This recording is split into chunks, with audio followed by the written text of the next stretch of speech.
Hello world, welcome to Stuff and Things, where I talk about random gaming things that I feel like talking about because I can. Spoiler, it's mostly going to be Champions Online. Foxbat Con is upon us and Cryptic is adding a few little things to it. The first one is invisible weapon skins. The first thing I thought of was a saber build. That would be the character from Fate's Day Night, Fate Zero. Basically, she uses a hidden sword. Makes it hard to defend against a weapon where you don't know how long the blade is or what kind of sword it is. Well, that's the first thing I thought of. Because, why not? The only other thing I know of is that there's some sort of silly cowboy transform thing. I guess it gives you a cowboy hat and cowboy boots for a couple seconds. And people are, of course, flipping out over it. Just like people get mad about being Drayshud. I personally don't care. I mean, Sturga in game, my character, is not real. I don't care if she looks stupid for like all of a couple minutes, or if she looks like a roid beast for 5 minutes. It's just a silly event. It's supposed to be fun. I don't know how wearing a cowboy hat and boots is unfun. It's just a cowboy hat and boots, and it's not real. And it's temporary, so yeah. But I guess if you're one of those people that's gonna flip tables and not log in because of some silly little thing like that, well, have fun wherever you're going, because I'm gonna be at Foxbat Con and getting my invisible weapon skins, because that's pretty awesome. And I'll stand around in Ren Center for a while and let people put a cowboy hat on my character, because I don't care. It's not real, and it's just a silly little event. So, there you go. I was talking to another player recently, and they were saying that I should do a video on some of the crappy bugs that have to do with flipping between gold and silver. I'm pretty sure that some of the problems with the transition is that it's not documented properly. I went to the chart on the official website, and the chart doesn't even work. One, it's at least a little bit out of date. And two, the question marks that you're supposed to be able to interact with to give you more information don't work. And I know there are a lot of things between flipping to gold and silver that are essentially tribal knowledge, like what you keep and what you don't. That's kind of crappy. But there's also an incredibly stupid bug. If you have an archetype, say you have a blade, and you go from gold to silver, the spec trees are all messed up. I mean, the only way to fix it is to go and pay the 50 globals to reset it. Which, okay, 50 globals isn't a lot of money, but if you flip between gold and silver, if you have a lot of alts, it can be expensive, and frankly, there's no reason for that to happen. Nothing changed. It's the exact same archetype that you had before, but now it's suddenly broken for some odd reason. That doesn't make sense.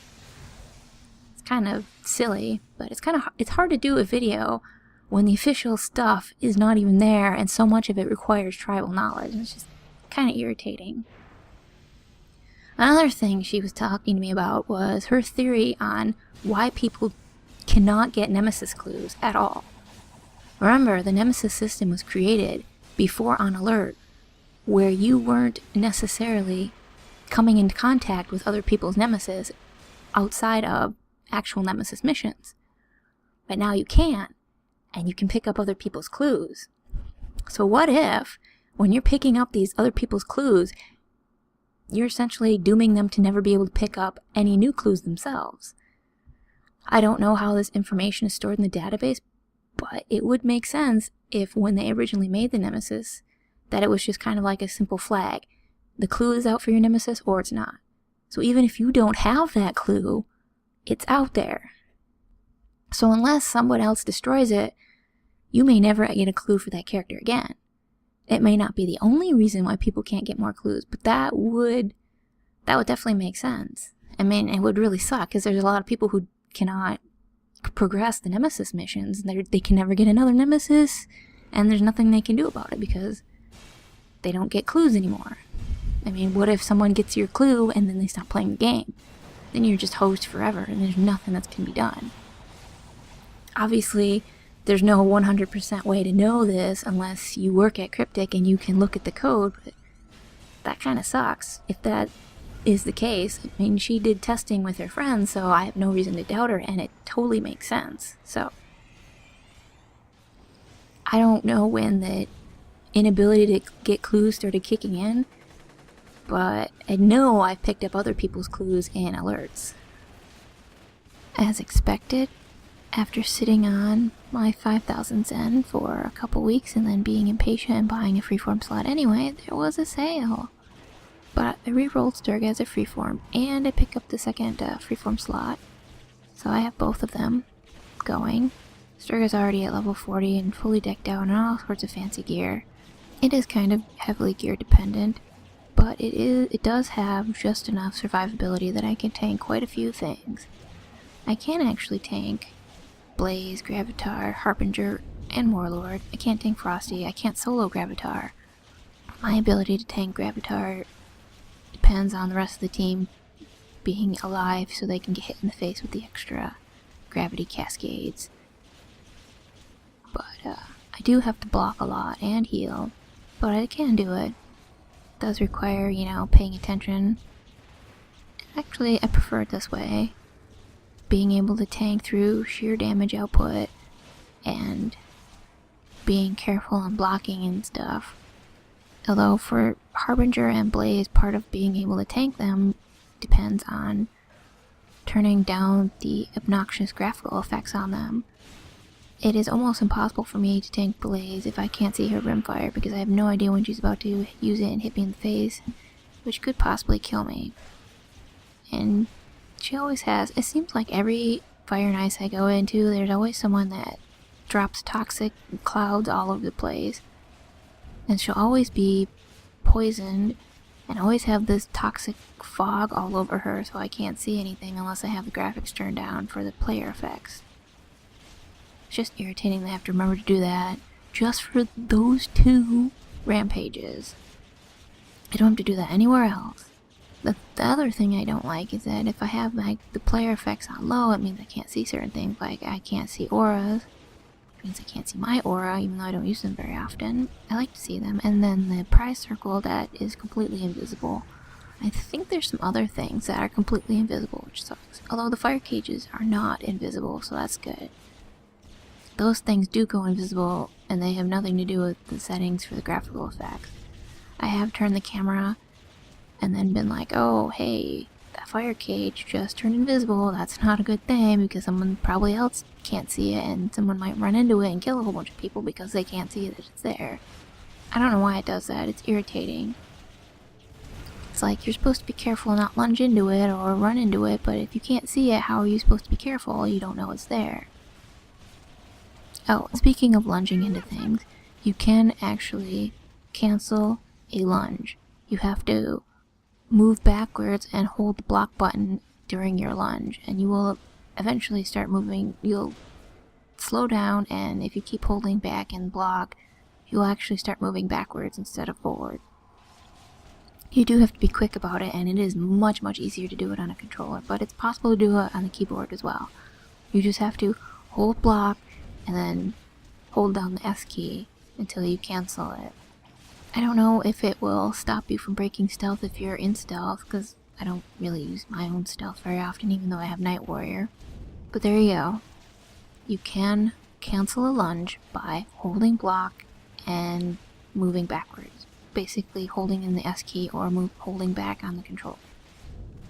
Other champions things that I'm doing. Right now I'm working on leveling the Devastator and my new horrible freeform build. So if you see me in an alert with my new freeform build, I'm sorry, it really is that terrible. And, oh well. You can suffer along with me. I'm honestly getting kinda tired of running missions. I've run them so many times. So I do a lot of alerts lately, because I don't know why I don't get tired of alerts, considering it's the same thing over and over again. I don't know, maybe it's just because I don't have to move anywhere and I can be lazy. Must be it. Must be the lazy factor.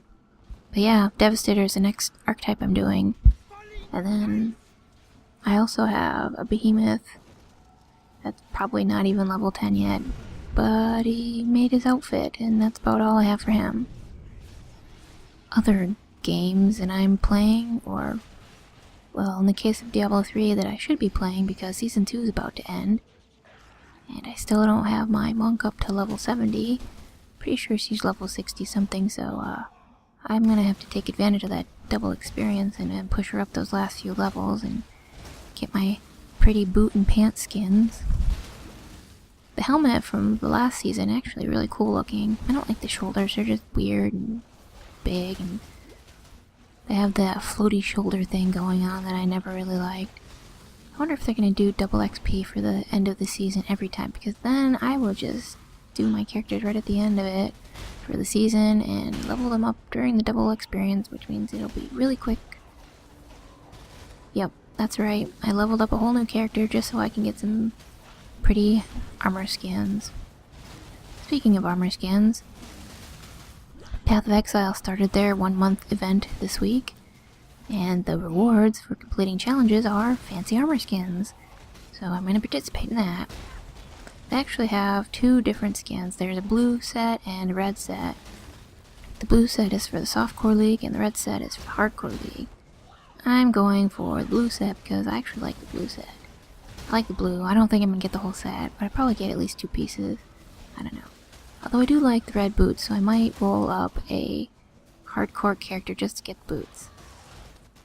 But depends on how my softcore character goes. I went with Ice Spear because I just wanted a super lazy magic build, and Ice Spear seemed more appealing than Arc. Arc is basically the Path of Exile equivalent to 2-gun in Champions Online. It's the super easy to use power that everyone loves because it requires absolutely nothing. You don't even have to aim it. It's like one of the only spells in the game that you don't actually have to aim at everything. You can just fire off in a random direction and it'll hit enemies anyway.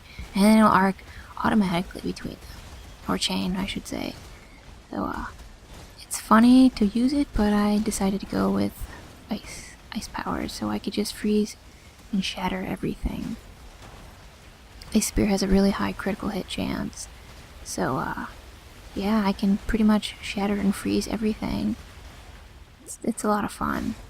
I can shatter and freeze things that aren't even on the screen. So yeah, I'm playing other games because I'm suckered in by armor skins. I am that shallow, and I am not ashamed. I mean, that's why I play Champions Online, because I like playing dress up with my character. Because you know what? It's a lot cheaper to do it in a game than it is to do it in real life. Well, that wraps up the stuff and things I felt like talking about this time around. I'm sure I'll have something more to say sooner or later,